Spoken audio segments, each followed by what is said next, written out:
Ladies and gentlemen, it is the Homemade Broadcast, episode 457, live stream and podcast now. Welcome. Let me turn off the music here, and let's get Anna Hummel in here. Hello, Anna. Oh, what's up? What up? What up? How's it going? How are you?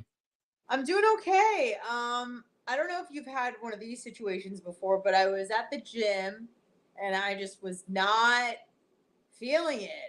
I did not want to be there, and so I just got off the Stairmaster and went into the sauna and just fell asleep.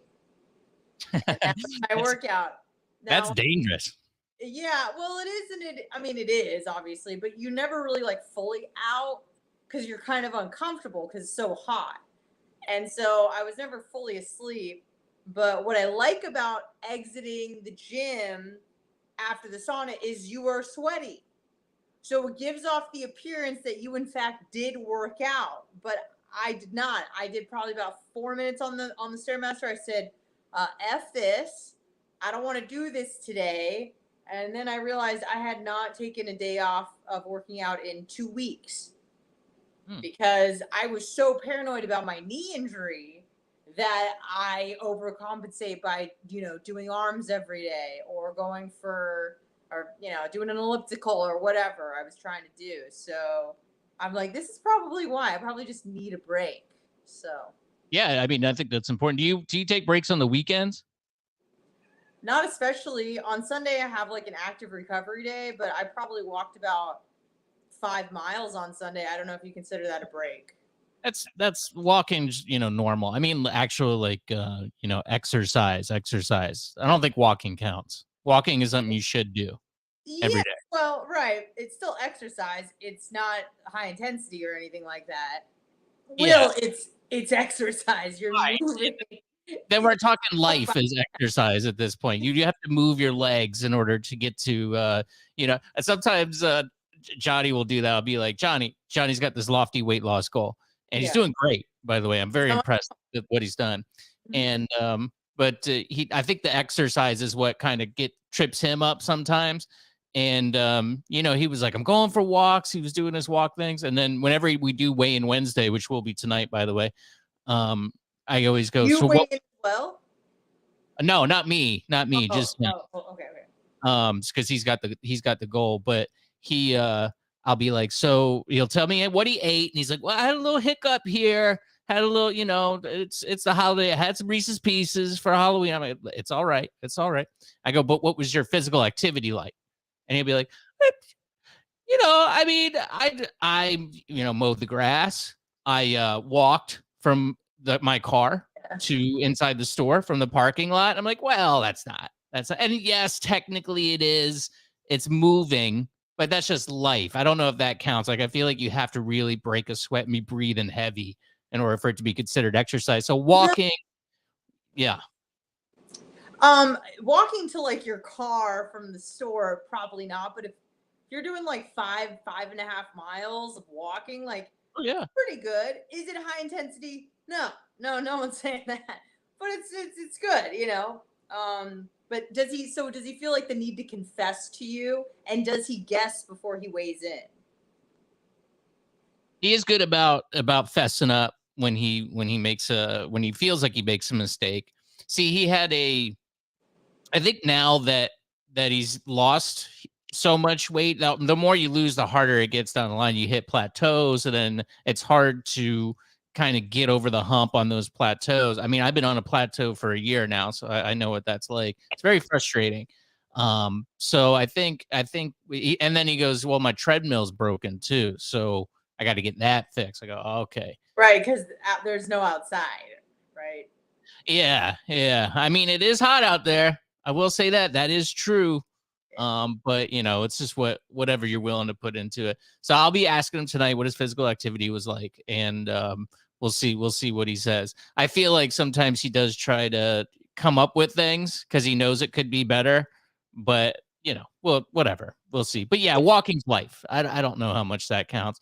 It was Halloween, by the way. A new video went up last night. There'll be a YouTube video up tomorrow as well that I'll do tomorrow about something. But last night was the worst costumes of 2022. And this was according to, I was hoping to find, I guess it was too soon, hoping to find some sort of actual costumes that people were out in the wild in 2022. But this was just like a 26-year-old BuzzFeed writer who said, you can't do this stuff, because she doesn't really elaborate on any of these things. She just made a list of, don't do this. I can't believe I have to tell you this. What's wrong with you? And then really didn't elaborate on some of them, which obviously we know some things like, blackface you can't do. One of them, she just said you can't. Indian headdress was one, Native American headdress, which I was like, I don't, why? And then, of course, there's no explanation for why you can't. It's just there.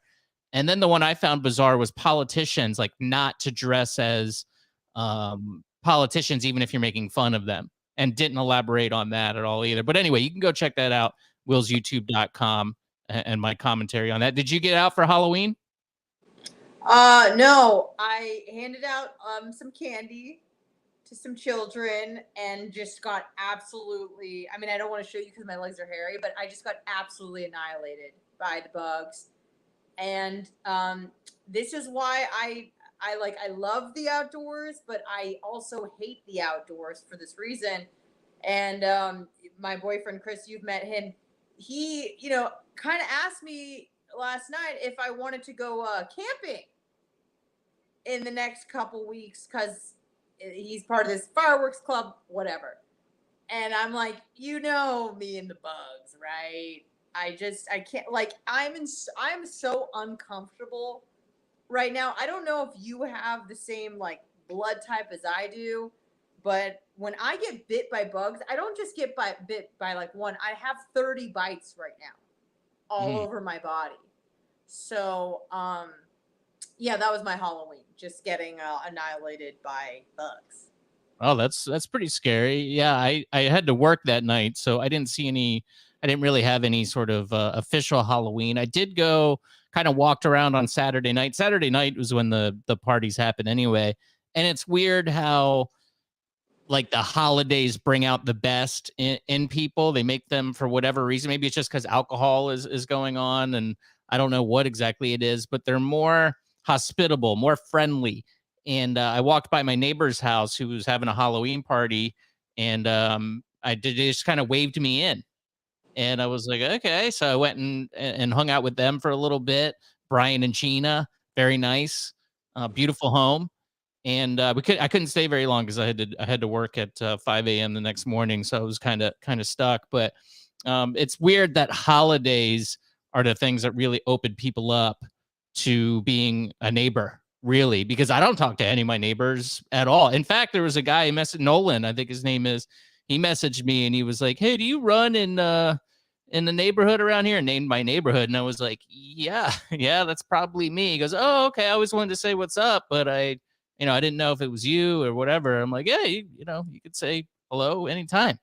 So hopefully you will next time. But apparently I have somebody who lives in my neighborhood that's, listens to the shows and stuff. So that's kind of cool, a little bit scary too. I hope Nolan's not a murderer, but I'm Right. sure he's a great guy. He seems, he seems fine from the brief interaction I had with him. But yeah, so it was kind of cool to link up with members of my community. And I want to do that. There's a part of me that feels the need. Like I even looked up there's neighborhood associations and stuff, and you can go to meetings, which I don't know if I want to do that, but they have like porch parties, and this It is seems my good in community. theory, doesn't it? It It does. it seems good in theory, but what you don't like about it, because it's what I don't like about it, is it seems like a bit forced, right? Like it just seems like we wish we could go back to the time of, say, middle America 1960s, when you would just go outside of your house, say, hey, be like, oh, those are the Johnsons and those are the Petersons, and you just know each other, you grow up together. It doesn't seem so like now we have to interact with humans, so it seems like more of a task, like an exercise that you have to do. It seems like work because everything's just so convenient now. You just talk to your friend on the phone or text. You're like, do I really need human interaction? But the fact is, you do. Because, I mean, even though I'm an atheist, I do think that humanity suffers when people lose, like, faith, family, and community. Like, and all that's gone now. So I don't think that that's good for the human brain. So maybe you should take it upon yourself to kind of get involved a little bit more deeply into your community. Yeah, yeah. Like I wonder next time I see. I mean, I've ran into to Gina and Brian a bunch of times. You know, just because they live down the alleyway from me, and I go running in the morning. So I walk by their house all the time. I see their dog. I'm surprised you even know their names, to be honest with I you. know, me too. Honestly, I'm surprised that I remember, but I do for whatever reason. I think it was because it was such a kind of off the cuff thing. It wasn't like going to a party and meeting somebody. It was kind of just like so not expected out of my day that it stuck in my brain for some reason. But I've seen them a bunch of times, and we've always exchanged kind of like a half smile and a wave, and I Greeting. Yeah. keep going on my way, and they go about their business. So I wonder if that's what it's going to be like next time I see him, if it's going to be a half smile and a wave and I'll keep going, or if I'll actually have a conversation with Gina and Brian next time I pass by. I don't know. I'm sorry, there was a knock at the door. Can I check it? It Oh, scared me. please. Yeah, yeah, yeah. Go for it. Oh my gosh, this is unfounded. This is a scary time. It could be somebody drop. It's probably someone dropping off an Amazon package. Let's be honest. They don't have But a knock though. I don't know. I'm not answering it. I didn't see anyone there. But it probably sometimes, dropping off a package. yeah, but also I know I sound dumb, but sometimes when people knock on other doors, it's so loud that it feels like it's on my own. Mm. So, because I live in an apartment complex. Anyways, I'm sorry. That just freaked me out. I'm also home alone. Roommate is gone to a Tony Robbins convention in West Oh Palm. my god. Yeah. Oh my Yeah. lord. So she just left. So I'm like, "Ah." My father, Tim, is a big Tony Robbins fan, and he actually went to a conference at one point and was very into it for a while, but I haven't heard him talk about it in a long time. Yeah, I'm a big fan of Tony Robbins. Like, I like what, not a big fan, like I'd go to a conference, but I've watched a lot of his stuff. I actually ran into Tony Robbins at my first concert ever in fourth grade. I went to go see 98 Degrees with both my parents and my sister. My dad spotted Tony Robbins in the crowd because he's a massive man. And he went over to him. He's like, "Are you Tony Robbins?" He's like, "Yeah." And he's like, "I'm gonna need a picture." So there's a picture at my house of like my parents and like Tony Robbins just towering over them. So That's such a weird thing. Like, so he actually printed it out, and he has a picture of Tony Robbins and his family in his home. I took the picture. Yeah, yeah. I don't think he has it anymore. It's not on display because my mom's in the picture. But Right. he would. But he, if he could like cut her out, like he certainly would display it. Wow. That's yeah, that's a fascinating thing. I know that Jim Norton is really into getting pictures with people. Like Oh, whenever even if they're not on his radio show and he sees them walk by in the Sirius studios, he runs out there and gets a picture with I feel some. like that's most people. No, like I just I don't really know what the point of it is. Like, what do you do? Just post it on social media? proof. Check it Yeah. out. I mean, I My took this goodness. before there was social media, but my dad just thought it was cool. Like, this is a guy he'd watched on TV a bunch. He's a pretty famous guy, wanted a picture, you know? So I don't blame him.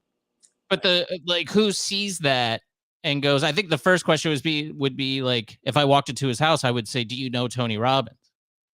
I And think you it's pretty obvious that, they're not friends just by the way that they're kind of interacting superficially. But my dad didn't even really have it in display like in the living room. It was just like in the office. Like he just thought it was a cool memory of the time that he ran into Tony Robbins because he tried to sneak into a better seat section and brought the whole family with him. We were jumping over the fence like migrants. And he, not kidding, like I was probably about what, 12 or some 11, and my sister who was like 7 or something like that. Yeah, so he wanted that picture. He saw the guy and he just made it happen. So, but interesting. Yeah, I mean, I guess I get it to a certain extent, but I just don't know what the long term benefit of it is. It's just like I saw a well known individual out in public. Look at well, this. I mean, maybe Tony Robbins isn't a good example, but like if you saw Tom Brady and got a picture with them, wouldn't you want to print it out and put it on display? Like That's a guy you kind of he's popular, he's famous, a lot of people like him. Maybe Tony Robbins you can't really conceptualize because you're like the guy's kind of sucks or whatever. Like he's Yeah, annoying, he's obnoxious, but you know he's famous and important to other people. I I guess. guess so. I mean, I did that for on Facebook. I clipped a photograph of Jerry Springer and me behind Jerry Springer at the Right there, you go. so I guess I'm guilty of this too. I guess I get it. But there was a joke, that went along with the photo. So it was kind of more than just the photo. But The joke was it's one washed up talk show host and Jerry Springer. right, Like, very cute, right? That's a good right, joke. right, right. Yeah. So I got some laughy emojis on that, but that's really all I expected from it. I didn't. I wouldn't display that photo, get it printed out, and put it in my home or anything. Some people aren't like you, Will. Everybody's different. I don't know what to tell you. If only more people were like me, the world would be a much better Right, place. I can tell right. you that much. I saw a this story here. Let me pull it up. Now we went to Johnny B's wedding shower this weekend, and one of the things I really enjoyed about the wedding shower was that the bartenders at the facility were quite attractive. Yes, Um, they were. I did notice that. yeah. And so I really got a kick out of that. And I was kind of surprised too. It was at this place called Tiki Cove, and it was in Land Lakes, which I've lived here for almost 40 years now. And if I don't think I've ever stopped in my car in Land Lakes. And I don't even know how long I've driven through Mm. Land Lakes for that matter.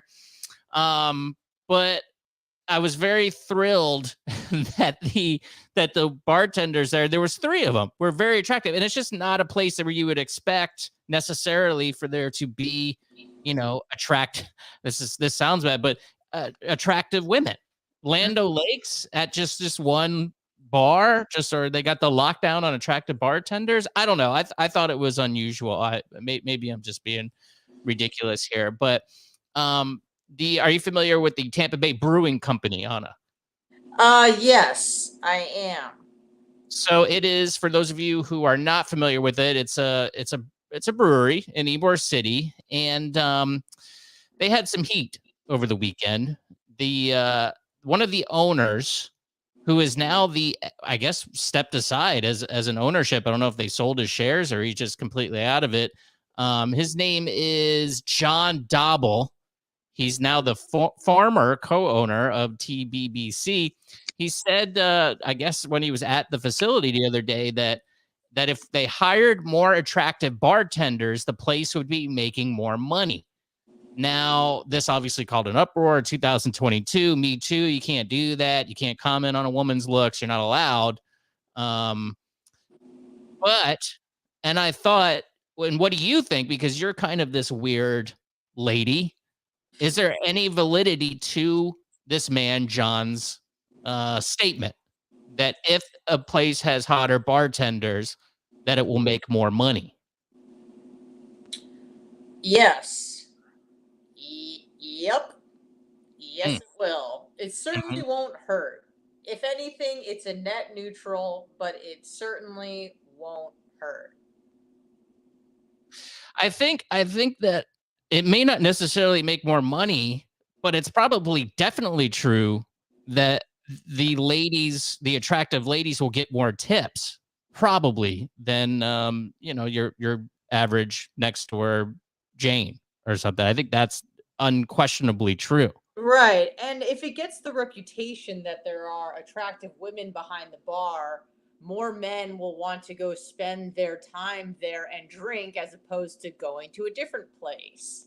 So if there's many options when you want to go out, but if you know a place has attractive bartenders, you're probably more likely to select that place when it's Saturday night or Sunday and you want to watch the game.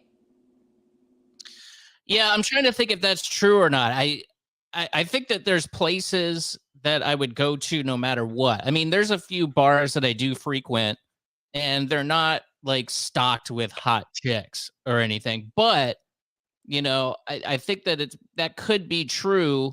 I mean, there's places like Wing House and Hooters that are known for having good wings and good looking ladies that kind of Well, work it. place. If I may offer some insight as someone who bartended for 6+ years, you're probably not familiar with the regular. Like there's places you go to somewhat frequently, like that are just close to you, but you aren't someone who goes to a bar, the same bar every day. There are people that go to a bar that they like, that's close to them, that has hot women. They go every single day, including weekends and holidays. There are people. And oftentimes, especially if it's like a tavern or something like that, that's the bread and butter of that bar. So, for you, you may go to a bar because whatever, you like the drinks, you like the atmosphere, you like the ambiance, whatever. You have a girlfriend now, maybe it's like less important, whatever. But there are people who go to bars every single day, and because instead of hanging out in front of the TV at home, they're drinking at the bar, and oftentimes they'll come by themselves and just chat up with the bartenders. So, I mean, depending on the joint, obviously, not every bar is like a local tavern kind of deal, but there's that demo of people. And if the bartenders are attractive and just even a little bit friendly, you will pull more of those people to your bar. Yeah, I think that's probably true. I mean, I can remember there was this one bartender, and it was at a place I didn't really go to that often. It was Yard of Ale, I believe it was. If you're familiar with Is downtown that St. place Petersburg, closed down? yeah, I think it's gone. I think they're opening up some sort of like country bar or something in that I spot. Something's going in. downtown so long to go out, so I don't know. Me either. I just kind of depend on the blogs that cover the city to kind of tell me what's up. But yeah, McDitton's I think is not there anymore either. But there was a very attractive bartender at Yard of Ale that I'm a coward. So I'm not one of these be like, hey, can I get your number or something like that? I've only done that a few times in my entire life. And I had about a 50% success rate with that strategy. But there was this one bartender, and I got it too. I'm like, she's a bartender. She has to be nice to you. She's gonna, she's trying to get your money in a way. She's trying to schmooze some tips out of you and probably be friendly, in general too. Probably is a nice person. And she's a good looking lady. So she's probably gets dudes all the time that flirt with her and try to take her out. But I was like, this girl is just too. I have to try. I'm gonna kick myself if I don't try to take a swing at this. So I got the courage, and I did. I went there every day for I would say a good week, and have a beer, kind of make some small talk, and By then walk yourself. by myself, totally by myself. And I finally got the nerve to be like, "Hey, would you like to go have a drink with me sometime at a different place?" I can't remember. It was some variation of that. And she was like, "Oh, well, yeah, yeah, maybe some point, yeah, sure." And I was like, "Okay, great. Are you free? Friday?" And she was like, "Oh no, I can't this weekend. I'm booked up." Okay. What about the following weekend? Oh well. And then she said this line, which was, I don't know if it was cruel or she was just like, I don't know what to say, panic mode, or if she was trying to intentionally hurt me.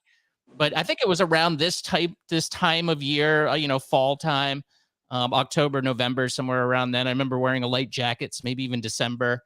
And then she says, I'm fully booked until after Easter, which is months away, 4 months away. And I was like, oh, I gotcha. I was like, okay, well, I'll see you around. And I never went back again. Her name was Jackie. She worked at Yard of Ale. I don't know if we were Instagram buddies, but I think she got married and deleted me from Did Instagram. she there was a time when I came out and we had got a drink somewhere and you said like that's her or something. I don't know if you're referring Oh to no. but That's- details. That was disgusting. yeah. Sloppy Joes. I think I was like, ew. Well, Anna, I'll tell you. I think it was what's the dude who wrote Pretty in Pink? John Waters. Did he write Pretty in Pink? I don't know actually, I but don't know. John Waters said, you know, only ugly can be beautiful, to paraphrase. And no, this was a different one. I did like that girl though too. Yeah, I don't know. I don't know why. I often get teased by that for that one, not only by you, but by a few of my other friends. So thank you. She was Uh, gross. yeah, I don't, like I said, you only ugly can be beautiful. And for whatever reason, I was smitten with her. And yeah, I mean, not my finest moment, certainly, but believe me, in my career, I've done much worse than that. I hate to tell I you. believe you. I believe you. That you do believe. Yeah. Yeah. So, I mean, I don't know. I don't know. I think it was this guy who owns the Tampa Bay Brewing Company. I think it was his father. It was kind of like a silent partner in it. So allegedly, for this comment, a lot of the staff walked out in protest, and now the guy, the owner, the son, has claimed that he will no longer be involved What with a the brew. little pee. He should just be like, "Are you effing kidding me? This is just owning a business 101. Like, you want people with money to come in, and that's usually men, because that's going to be your demo. And how do you get men into a bar? Stock it with hot chicks. I mean, this is just science. I don't biology. I don't understand why people are mad at this guy. Everybody knows Yeah, this. I get it. And he probably, I think the mistake was is that he should have the next day has maybe pulled his son aside and said, "Hey, we need to get some hot chicks in here because these next door Susans aren't cutting it here. We need to get some hot chicks in here. It's just business," and just explain it that way. But I think the mistake he made was saying it out loud, and that I get it. Like if you're a bartender there, and you got this old dick that's sitting around saying that you're not hot, you kind of go, well, what the hell? Screw you. So I understand the employee's point of view. I think, like I said, I think he made the mistake of saying it out loud, and you can't say the truth out loud, unfortunately, even though it is true. You can still something can be true. You can still be a jerk, and I think that was the main It's thing. uncouth, maybe. I didn't realize he said it in front of the uglier girls or guys. Like, Yeah, I yeah. and it's not like misogynistic or me too. It's just like rude. I don't know. It's not, in my estimation, it's just rude. I don't know. Yeah, I agree. It is rude. I think it probably got taken as misogynistic. Yeah, Um, please. right, right. And I wouldn't even be surprised if there's some sort of lawsuit that's involved in this thing. Just to people love a quick buck, and if you can get it, hey, I mean, go for it. As far as I'm concerned, we got to do something about this system. But yeah, I don't know. I mean, it's just clearly true that that's probably the case. But it's 2022. You can't do that anymore. So Tampa Bay Brewing Company, the owner's dad, is out because of that one little comment. That's all it takes. Yeah. Can we circle back to something we were kind of talking about earlier that I would like to get your take on? Sure.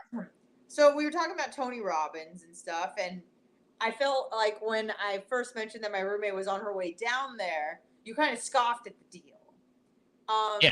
How do you feel generally about the world of self development and self help and trying to just improve on who you are? Do you think it's a scam? Do you think that there's pieces, parts that you can take some things away from? Have you ever found yourself listening to any of these, self proclaimed self help gurus? Name them if you will. I don't know, Tony Robbins. I can't think of any other like huge names. Matthew Hussey is a big one for like women and dating. But have you ever like got into a self development type of phase where you're just kind of overindulging on this type of content? Because I know for women, I would say roughly around the age of 30, every chick I know, including myself, starts to dive headfirst into how can I like be better? How can I find a partner? How can I improve X, Y, and Z? You kind of turn the mirror inside and you're like, how can I be better? And I swear to God, this happens to every chick I know around between 26 and 32. That's when we get all into the self development because we're sober now. College is over. our peak sexual market years are coming to a close. And now we go, well, how can I be a decent human being and contribute to society? Mm. My initial reaction to that is, for some reason I'm my kind of squint, and I'm a little dubious of these people because I don't understand, and maybe it's the bias of the appeal to authority and experts, and I should know better now that a lot of experts don't know what the hell they're talking about. They just have some sort of prestige from some sort of institution like a college degree or something like that, and that makes them an expert. I mean, Thomas Sowell wrote a whole book on this that's sitting on my nightstand, and it's this thick that I'll probably never read. But Intellectuals in Society, I think it's called. And he goes into detail how these experts have caused some of the huge problems in our culture, in our society, and geopolitically, whatever, with wars and stuff. He talks about McNamara and the Vietnam War, et cetera, et cetera. Um, so I just don't know, like, I feel like, who are you to tell other people how to do things? Because I mean, clearly people are listening to the advice, and I guess that's good enough. And the market has decided that this guy knows what he's talking about, or this lady knows what they're talking about. So I'm going to, vote with my cash. And I guess that's a good metric, but I am dubious of it. Yeah. Well, what about this? Do you have like a friend that you know that gives pretty decent advice? They're not accredited with any sort of degree in psychology or whatever, but you trust their judgment. They've never really steered you wrong. They say things that, like, a lot of times these self-development gurus aren't saying anything, super profound, but almost like saying things that are obvious that just kind of you need to wake up to a little bit. So, don't let a guy reject you twice or whatever, that sort of thing where you're like, oh, okay, right. I shouldn't be running after men. You know better, but your emotions get the best of you. And it's kind of just a lot of the times the things that they say are just reminders of things that you kind of already know, but need to be told again. But I mean, I know plenty of people, not plenty, a handful maybe of people where I go to them for advice because A, I know they'll tell me the truth, and B, they just have historically given me like good, solid advice that makes sense. Like it has to, you can't just say it and I'm like, I'll do whatever you say. It's like they say it and I go, okay, I'm doing the science, I'm doing the math in my head. What you're saying kind of adds up. So it's kind, I feel like it's more like that. And then it, like, to your point earlier, the more people that co-sign on it, the more popular they get on Instagram or YouTube, then you're like, oh, this guy's got 2 million subscribers, he must know what he's talking about. Then there's those people as well. But initially, I think that they're just people who are really good at giving advice, which you don't need a degree for. Yeah. Yeah, I mean, I kind of go to those. There's my friends, of course, and my family, my parents. Yeah, so I kind of still do what I want at the end of the day. But sure, you want to run things by certain people Right. and see how they react to it, and see if you're um, rational for feeling the way that you do about certain things. But to go to a guru or something like that, I just wonder. I just feel like sometimes that guru is just sitting in a fetal position in their bed, just being like, I'm such a fraud. I don't know why I see that. Maybe it's the pessimist in me. They talk Um, about imposter syndrome sometimes, especially the ones that are really successful. They'll say at the beginning of their career, when they were like 19, 20, giving advice to people who were like in their 40s and 50s, they're like, this seems odd. But the more experience they get under their belt, the better they become, and the more people listen, the bigger audience, et cetera, et cetera. But yeah, I mean, I think everybody suffers from imposter syndrome at least a few times in their life, but especially in the realm of giving advice, like the people that I've watched, I mean, I've watched since they were like 21. So it seemed really odd, you know, to be like taking advice from someone who's like my age or younger.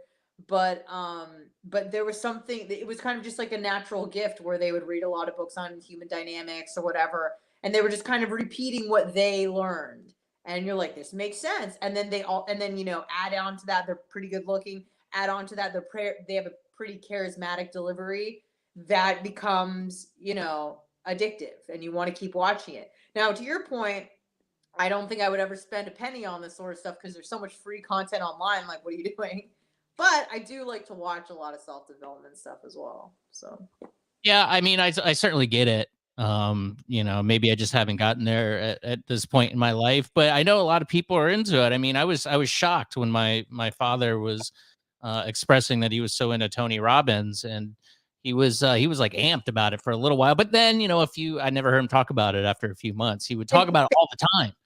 And yeah, then all of a sudden it just kind of faded away and disappeared. So, I think those people are also good at knowing the psychology of human beings and how to maybe get manipulate. Yeah, maybe get, market them, to of give course, them. they're kind of cons, and to some degree, or they're very persuasive. They're good leaders. They're good looking. They're tall. Whatever it is. Right. That's right. So yeah, I don't know. I mean, I'm not opposed to it, but that's my first inclination. Yeah, is that they're just trying to scam you. And hey, I love a good scam, so I don't really fault them either. But I think it's just my nature to be questioning kind of everything and everybody that kind of comes across my wavelength. That's fair. Being skeptical is always good. Yeah, Yeah. agreed. Well, I know you got to go. It's already 5:25. Is your knee better? You going to karate class today? Not going to karate class today. I'll be hopefully going back next week. All right. Well, enjoy the rest of your evening. Anything you want to say before I kick you out of here? Nope. Bye. Goodbye, Anna Hummel. Thanks a bunch. See you later. There she goes. All right, folks. Thank you. Catch the video I did yesterday, willsyoutube.com, talking about Halloween costumes, and we'll have another one up tomorrow. I wanted to talk with Anna about Paul Pelosi, that whole incident that happened in San Francisco where an intruder got into the Pelosi household somehow. I don't know how, but maybe I'll do a video on that tomorrow. Who knows? And audio only at willspodcast.com, Spotify, iTunes, HMB Radio, Homemade Broadcast Radio, HMB Radio, all one word. And with that, I'll say goodbye to you. Thanks so much for tuning in. Go watch the old vids. Go share it. That would be very beneficial. There's something playing in the background. Oh, no. What is it? I don't know. I think it's this. It's fine. My name is Will Kuntz for Anna Hummel. Have a great night. Johnny B Show tonight at 10 on The Bone, theboneonline.com and 102.5 FM in Tampa. Goodbye.